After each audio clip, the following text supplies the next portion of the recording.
consider it's a time of reflection and contemplation. So that is a deeper retreat. This is a shallow retreat, very shallow. So you have to enter into deeper realms. That is the bigger retreat. Anyway, today I go to the very basics. Yesterday we went to the very basics. Now, what is life? Life is defined by consumption, reproduction, adaptation. So we have learned that today. Very basic in our theology, in our own spirituality. Jesus is reminding all of us. So we read in Matthew chapter 16, verse 18. You are rock, on this rock I build my church. We go to very basic. Life comes from food, consumption, we learned that. So the food comes from soil, we know that. The soil comes from rock, we know that. Yet we treat rocks as something very insignificant.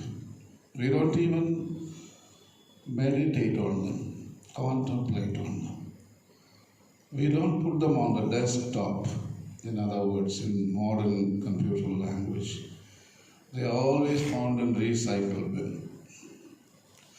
Because our mental association here, we don't have value for rocks. Throw them away. But here I see a lot of rocks here. That's good. When you examine the pots now, they have put a lot of rocks there. All of them are sedimentary rocks. In fact, the most common rock we can find on the surface of the earth is sedimentary. Yes. Interior you find igneous and metamorphic. Only 3 types of rocks. Jesus told, you are rock, the first word, foundation for the church. What do we know about rocks? We know about Mariology. We know about canon law, ecclesiology, Christology. What do you know about geology? It's not taught. Nowhere in the seminary. Yet, Bible, you are rock. The basic requirement for theology is geology.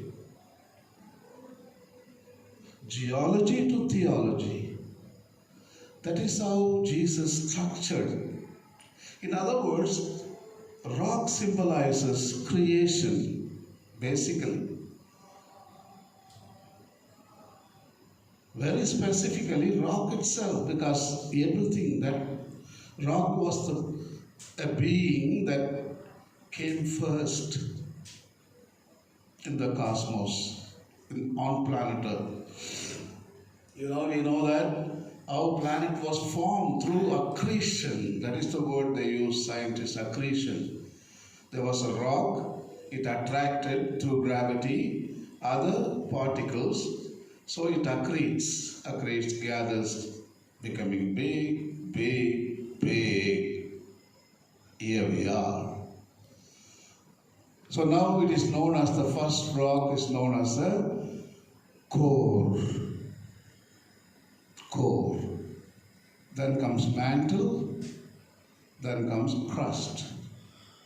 We are on the crust, which is made up of 12 plates.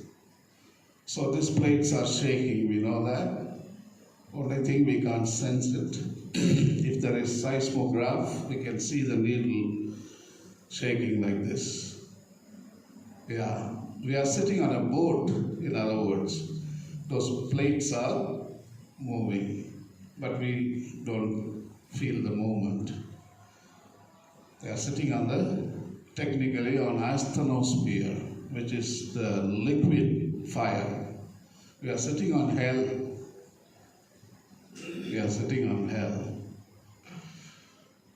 So, we need to understand theology. So, I am like a magician now, going to take something. I'm going to keep them on the altar because they deserve better. These rocks are very happy today, We brought them to our attention. There are almost 50 eyes here looking at them. Yeah, at last they get attention today. We never give them attention. It is worth that we give attention to everything that God created.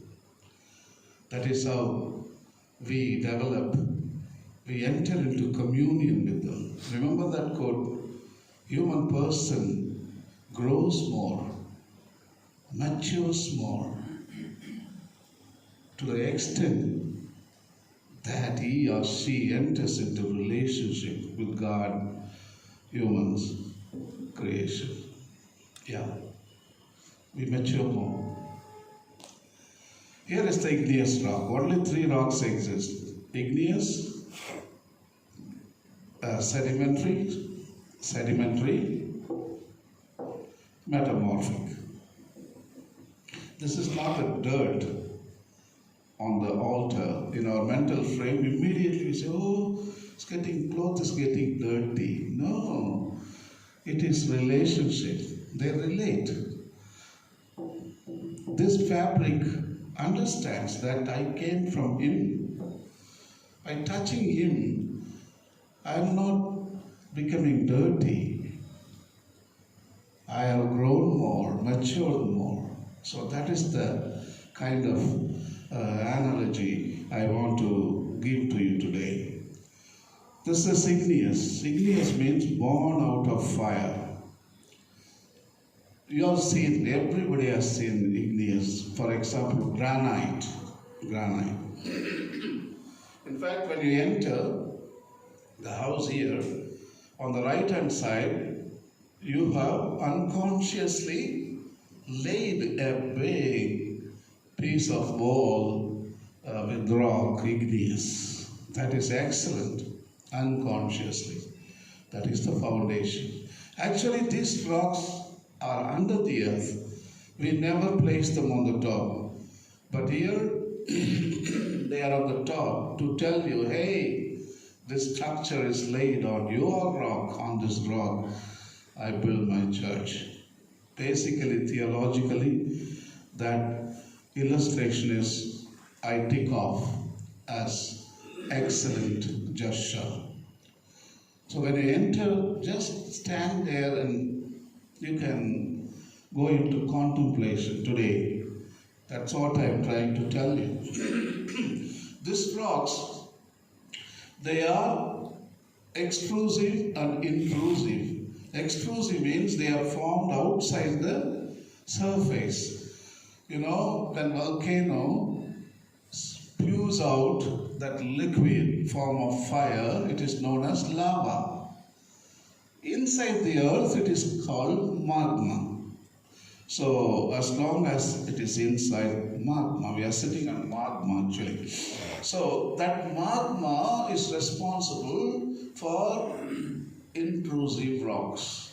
Yesterday I was giving you the example of the peninsular crust in Bangalore, Lalbagh, one of the oldest rocks on the planet Earth. 3.8 billion years. That rock is a metamorphic rock, not this. Once upon a time, this rock was this. Yeah. So, because it again subjected to change for some reason, maybe went deep interior of the earth, again, all these minerals, crystals are deformed because of the pressure and the heat. And again they reformed, it became the peninsular gneiss. It became metamorphic. The metamorphic cannot become igneous. No. this one, also this one can become metamorphic.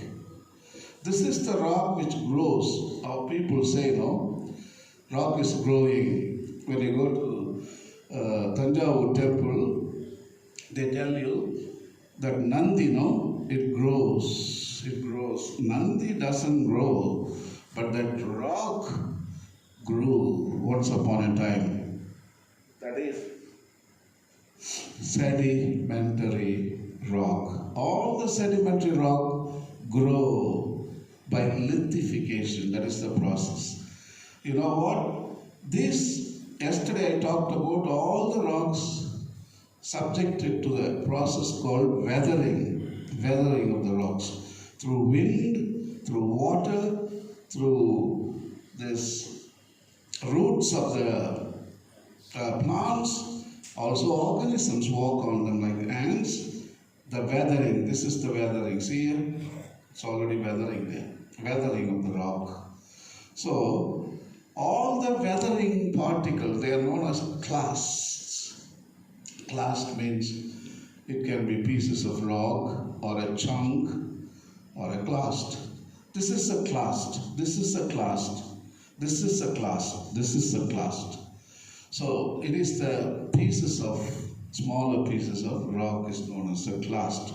So all the clast, the particles weathered by the process of weathering, they are gathered here in the water. Usually sedimentary rocks are formed only in water. They fall in the water, they lithify, small, large, big. So it is the combination of all these three rocks. All these three rocks. Also it is known as, there are two, clastic sedimentary and chemical sedimentary. You know the chemical sedimentary rocks? Sunnambu. It comes from limestone, we call it. It comes from the deep under the ocean, no? All those living organisms, the crustaceans, all those shellfish, which died millions of years ago, they left fossils, the shells, which buried under the ocean and lithified, and the plate tectonics, earthquake, the raising of the continents, they bring that thing upwards, and then we go there. Immediately humans understand it is made for us to use in building. That is the illusion. Humans think we should use it. Yeah, they bring it, make a chunambu, and those living organisms, they are fossils, they are relics of the earth, and you make and put them. Wow, this is beautiful. Maybe it's a relationship, all right. I'm not criticizing. You know, Arialur is the complete that landscape once upon a time under the ocean. The plate tectonic brought up. Actually, today we have all of them are fossils. That is what they take and put it in the cement factories. That is what cement is all about. Because the clastic sediment, the chemical sedimentary rock is mostly used in, because it has got chemistry to glue. So natural glue it is. So that is what the cement is made from, this kind of resources. Then we come to metamorphic rock. The good example is marble. This is granite. This is not marble. I don't see marble here. Any marble here in this house? Anything marble? No. So this is granite. Actually, this sedimentary rock you can't make like that. No. So this one, metamorphic.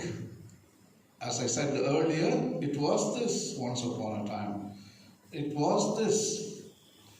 Or it was this. Again, it's subjected to pressure and heat. And the crystals are larger in marble. All right. See, it looks like marble, but it is not. It is granite. The crystals are larger. So that is beautiful. That tells this rock was formed outside. It is an exclusive rock because it had a lot of time to become a granite rock. And so in that process, crystals became bigger. So when it is formed under the ocean or under the earth, they solidify very fast. So crystals will be smaller. So that is the difference. You can tell immediately by looking at the crystals. This is formed outside. The crystals are very, very small. In the sunlight, you see, no, that what is that? That crystals, they shine, mica and feldspar, all those kind of minerals here. Anyway, this is, now we will compare to church. If you know this kind of science, you are able to make theology. How can you make a theology without knowing geology? Very basic question. Yet that is the sentence we use first. You are rock. Then we ask the Holy Father and cardinals, bishops, can you explain about rock? There comes the difficulty for priests.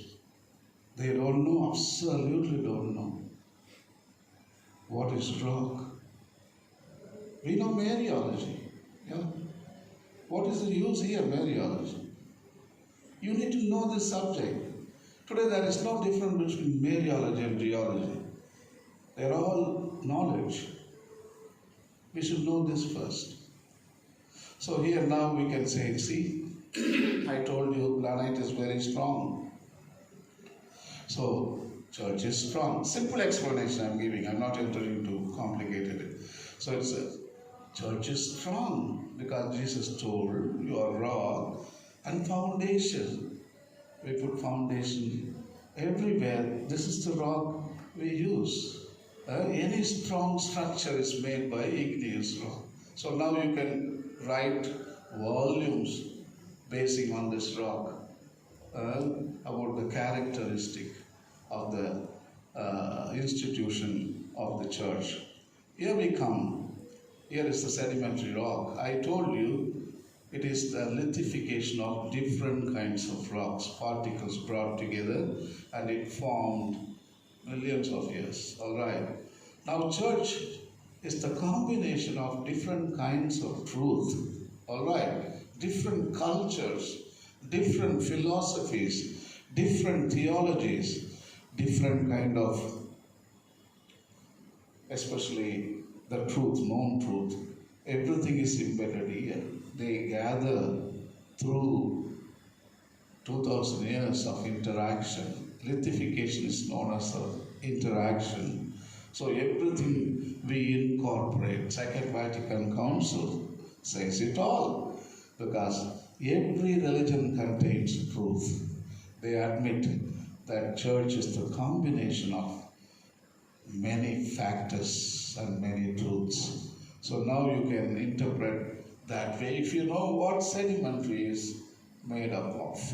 And also I told you sedimentary rock is growing bigger and bigger.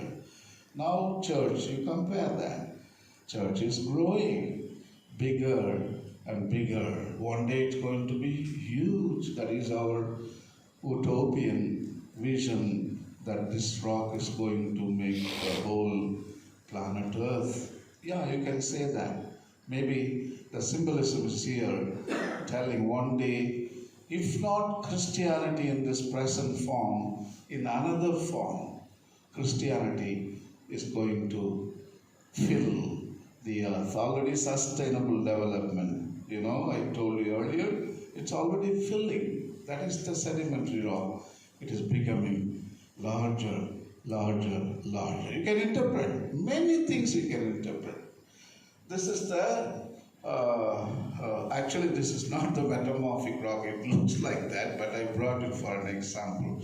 So marble is the excellent. There are two types, foliated and unfoliated metamorphic rocks. This is the foliated. This is not metamorphic. You imagine it's foliated. Unfoliated means not much grains you find, only simple you find. So this one excellent image we get for the church. I mean, I told you, these rocks, they allowed, subjected themselves to the process of change. Yeah. Today, that is the most difficult thing for us. Change, we don't want. We want to be in the comfort zone. That's what Pope says. Comfort zone. We don't want to go to risk zone. Here is risk zone. Here is example. Risk zone. You say, no, I don't want to go to Pondu. I don't want to go to Alapakam. We say, risk zone we don't want. But here is the fellow, I am ready to go to Pondu. I am ready to go to Alapakam. Yeah. Wow. He goes there. I know it's difficult. There is pressure. There is heat. Enormous amount of stresses are exerted on him. Wow, one day, bam, changed. This ordinary rock transformed to the highest value today humans put on this rock, the most expensive rock you can find on the planet. Metamorphic. In the same way, church subjects itself for change. How many councils the synod is going on? Look at the writings of the Pope, metamorphic, how they changed through the epochs, eons, and periods. Today we have come. Gone are the days popes were talking about hell, heaven, purgatory. Today we talk about soil, water, air, metamorphic.